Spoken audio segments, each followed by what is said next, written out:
That's crazy too. Like I'm saying that governor trying to apply for contracts from our country. It's like if you miss something, you got to wait a long time, and nothing's intuitive. It's like I have a lady helping me from Apex, Melinda, and she helped me. I would never in a million years thought this would be the next thing, right? She said, "Yeah, Jason, just yeah." Yeah. No, I mean it's very unforgiving if you've got like one T not crossed, then you're try again next time. But So, what advice for you? What advice you have for anyone going to start in the process now? sorry. What advice you have for anyone starting the process now? Besides, don't go batshit crazy and like be patient, I guess. Yeah, man. No, it is a long-term type of endeavor, so I would just frame it in terms of a learning experience. You're either gonna, I want to say the SBIR specifically, it's like a 15% win rate, maybe for the phase one. Maybe it varies somewhat from agency to agency. All these different agencies, we've got DoD, Army, Navy, Air Force have their own program.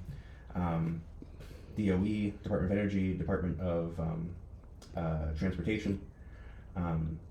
Just depends where you're trying to slot yourself in. First of all, so make sure it's a good fit for whatever that agency is trying to accomplish. DoD is trying to accomplish a specific mission, so they want a very specific thing as an output for what they're doing.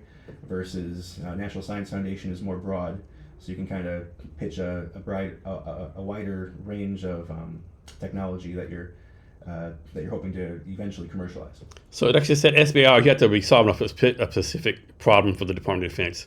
So, what problem did you pitch that you wanted to solve? Yeah. Well, the ones that we've gotten historically, that's been more focused on electric aviation. So, obviously, there's not a whole lot of flying aircraft just yet, but it's an area that there's a lot of time and effort in being deployed to go and solve some of those types of problems around, okay, how do we take a battery and make it fly vertically up in the air and then fly for 100, 200, however far you can fly it, and then land safely back down again. So that's one of the most demanding things you can try to do with a battery. So that was one of the applications that we've been looking at. Drones, robotics are another area of emphasis. Backup power for microgrids, that's another thing that we're looking into for one of our next applications. So, don't tell us how much money you got, but like, does Air Force say, make this post, they give you like $10 million? Do they say, okay, we gave you $10 million, you need to meet these metrics or the success factors? Like, how does that work? Yeah, well, actually, it is publicly available, so you can go look it up if you want and see how much money we've gotten. But yeah, it's kind of defined by your whatever your TPOC is, technical point of contact. So, unfortunately, we had a little bit of a turnover with a handful of the guy who signed one of our letters of support, retired before we could finish or even start the project. So we're successful for deploying our technology and de-risking some things, but not successful at transitioning it to the warfighter just yet. Is the current status there. And when you win a contract, does the military like say, okay, you won this contract, but Colonel Joe Blow is going to be on your board. Colonel Joe Blow is going to like give oversight. Does any of that happen? Probably for bigger ones, not for us just yet. We're still, a small fish in a big ocean right now. Yeah. So we've gotten to phase one. We've gotten to phase two. Like I said, we've not quite transitioned beyond that scope yet. But obviously, there's the more interesting things you're doing for the DoD, then there's the more people from higher up in the echelon that you can rope in, either as helping with the business development process or understanding the requirements or all these other things that again I don't want to talk out of turn for something we haven't quite gotten to yet. Okay. But yeah. And then you spent some time at something called Pacific Northwest National Lab. Can you talk about that? Mm-hmm. Yeah, that's how I got back into I guess not back, but cut my teeth on battery R&D back in the day. That would have been the summer 2012 and 2013, back when I was an undergrad. So yeah, the battery industry has grown a lot since then. We were looking at some of my projects were looking at like vanadium flow batteries, different kinds of materials for battery electrolytes, for battery anode materials, different things like that. So. What age were you started getting interested in all this kind of stuff, like engineering physics, or like you're like 10, 11, or when did this happen? Yeah, I guess I would say it probably would have been my freshman year of college. I went to UW-Madison back in Wisconsin. Yeah, I spent a lot of time in a chemistry lab looking at researching catalysts for water oxidation. So basically taking water and splitting it into oxygen and hydrogen to make a fuel cell or artificial photosynthesis or things like that. So it was totally off subject, but you always say UW-Med is like a real party school, right? Is that true? Yeah, I was not partying that much at the time. Yeah, I'm guessing you weren't. No, yeah, I don't know. In retrospect, I probably should have spent more time doing it. Because you always hear like top 10 party schools. That's always in there. Yeah. Another bucket list. I always want to go like one of the college games there. That's the thing where they play the jump song, right? Yeah, jump around. Yeah, I think that'd be interesting too. So you have a PhD in something called material science. What in the world is material science?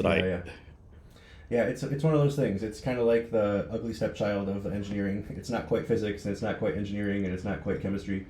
Originally material science was like, okay, how are we going to go and refine this steel to get a certain grade of steel or a certain kind of aluminum, or originally it was more focused on metallurgy and things like that. Once you get to a certain point, everything kind of blends together. So, everything's very interdisciplinary, batteries especially. You need electrical engineers, you need chemical engineers, you need mechanical engineers. It all kind of blends together in order to like make any product at this stage in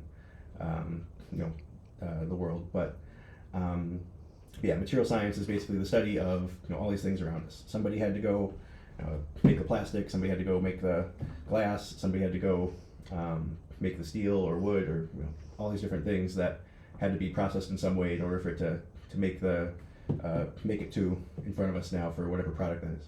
So this is total like science fiction stuff, but why do you think we haven't figured out yet how to take this plastic table, I don't know, burn it down, melt it, make it into aluminum or something? Like how can we can't easily change one material to another material? Well, I guess that's turning plastic into aluminum is more like alchemy, so that's a little bit of a different type of thing. You can turn plastic into recycled plastic, and then obviously there's a lot of different regenerative type things people are working on there.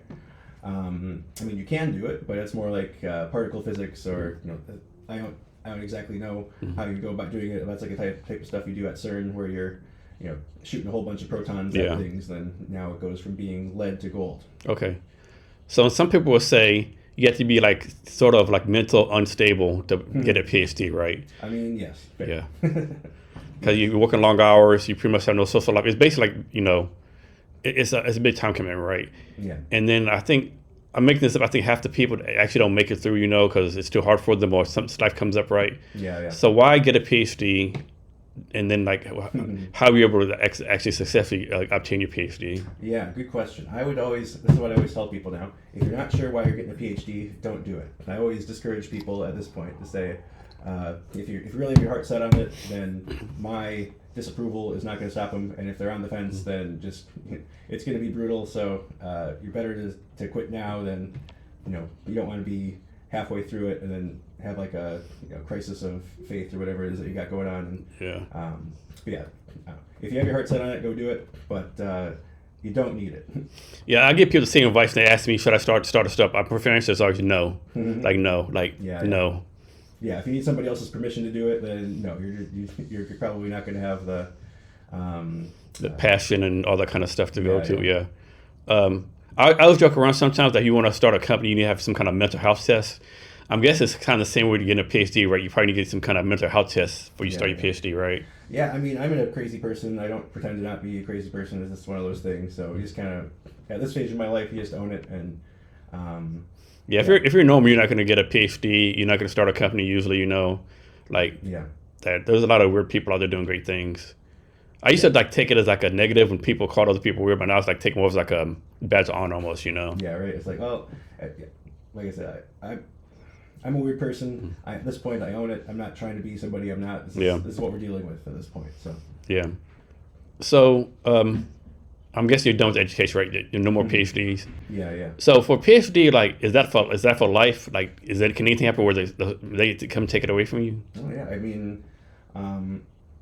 I don't think so. Okay. I don't think so either. Yeah. Yeah, unless they dig something up and then they decide, no, we we retroactively hate this guy. We're gonna, he's a persona non grata. But I can't think of. No, I think I'm stuck with it.